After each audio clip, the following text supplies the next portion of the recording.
ask. She's got the address we could write tonight. We climbed over Sal's gran to get out of the house.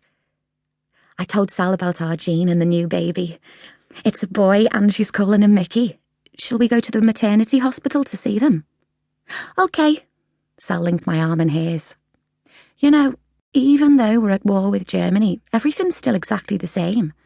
The sun's still shining, the birds are still in the sky. She looked at the seagulls flying above. Later on, night will come just as it always does. Nothing's changed. Oh, why does there have to be a war anyway? So many people are going to be killed. Do you think people could settle arguments in a better way? Sally shrugged her shoulders. My dad said it will all be over in 6 months, but Mum thinks it will take longer. It's what they were fighting about. Whatever happens, I think it's going to be exciting. Liverpool is one of the biggest ports in the world, so there'll be loads of sailors around.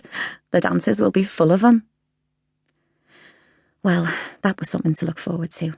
Sally and I went dancing 2 or 3 times a week. At the hospital, our Jean looked happy but tired. Jean was several years older than me, and we looked very alike. We both had the same brown curly hair and darker brown eyes.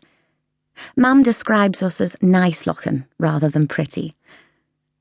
Jean's husband Dennis was away at sea and didn't know he'd become a father again. Mickey, the baby, was huge and looked more than just a few hours old. Oh, he weighed 9 pounds 3 ounces, Jean announced.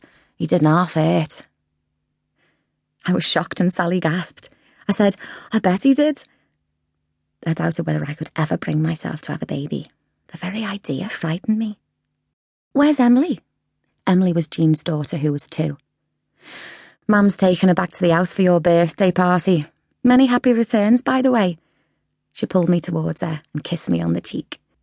There's a present for you at home. I'll give it to you another day. I was looking forward to my party. Mum's made a smashing cake. We'll save you a slice, I promised. We were having ham, tomatoes and potato salad, followed by jelly and custard. Grandad's coming, Auntie Eileen and Sally, and of course Mum and Dad and me. What about our Alice? Oh, she's on duty and can't get away. Our sister Alice was a staff nurse at Mossley Hill Hospital. We were all really proud of her.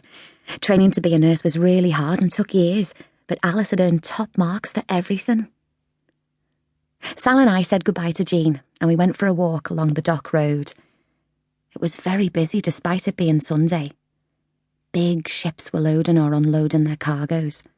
Horses pulled carts piled with crates of fruit or sacks of grain along the road, which was full of traffic. Dozens of different languages could be heard coming from the foreign seamen who pushed their way along the crowded pavements.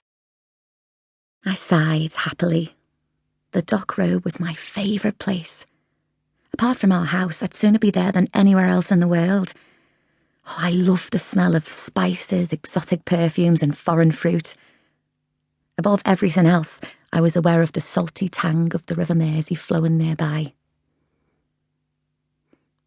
I really enjoyed my party.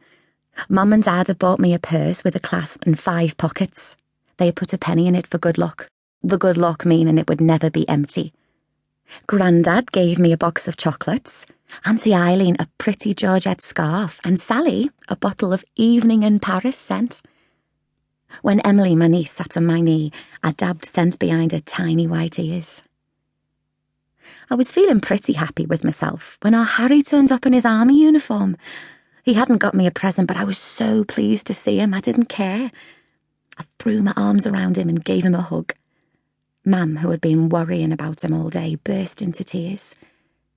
She made him sandwiches out of the ham that was left over and opened a tin of cream to go with the remainder of the jelly. It had been a perfect party, but then it became even more perfect when the front door opened and Alice came in. Oh, my sister is the most beautiful person I have ever known. She has dark green eyes and long hair, the colour of autumn leaves, a sort of reddish gold. When I go out with our Alice, everyone turns their head to stare, and it's not at me. Happy birthday, sis, she cried. I managed to persuade the hospital matron to give me a few hours off, but I can't stay long. I was really pleased. It meant that all the family apart from Jean had managed